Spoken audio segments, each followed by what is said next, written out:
the story. Good morning and thanks for joining us. I'm Amanda Hera. This is Chief Investigator Jeremy Finley.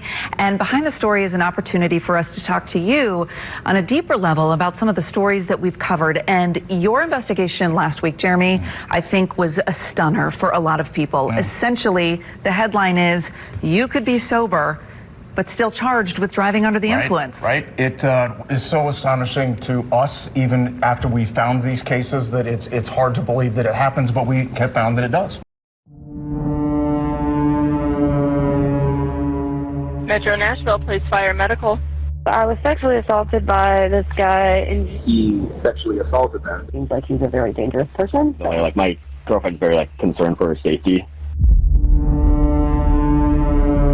I'm being cyber-stalked by him. I could tell that he was like pretty much mad. So many calls for help.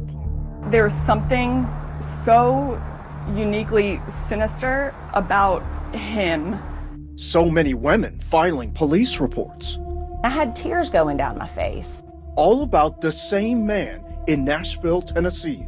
They knew his face, they knew his name, they knew where he lived, and they told police everything.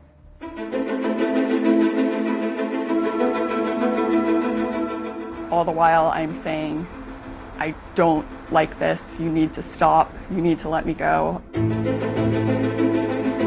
But no arrest, year after year. My assault didn't have to happen, and the assault of all the women after me didn't have to happen. They had so many case files on this guy, and they just allowed him to keep going.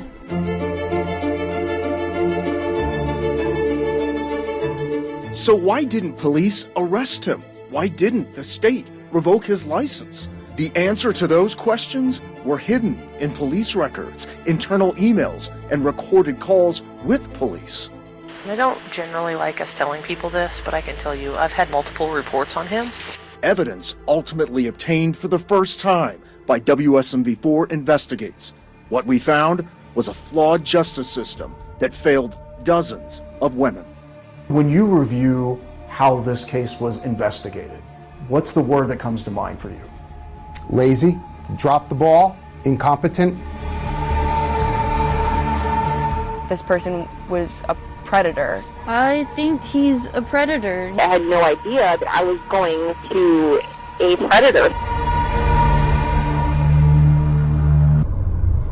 What is that?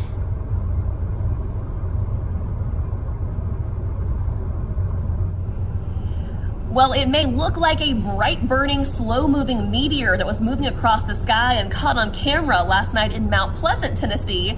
But according to NASA officials, this was actually a Chinese commercial satellite that was falling and burning in the atmosphere. Sounds wild, right?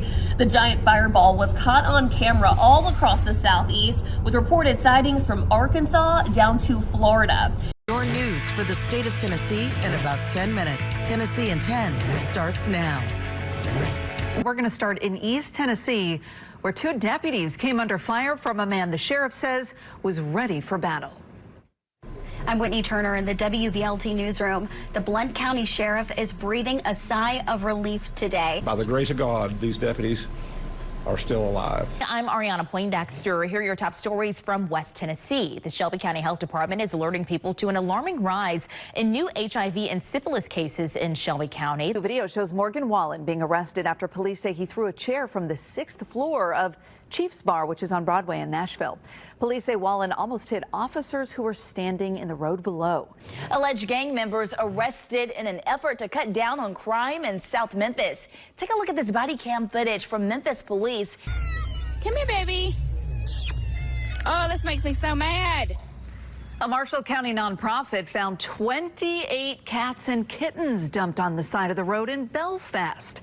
The cats were found in cages and plastic totes. But the problem, Stefano, is that we're fighting rain and cloud cover in a lot of spots across the state. Absolutely. The rain's not going to be widespread all day today, but the cloud cover is going to be stubborn at times as we work our way through the afternoon. Thanks for joining us for Tennessee in 10. We'll see you back here tomorrow morning with a look at the big stories from across the state. Have a great day. This is Tennessee in 10, streaming your news and weather across the state in about 10 minutes. The Tesla hitting a guardrail at 62 miles per hour. Just tearing right through it.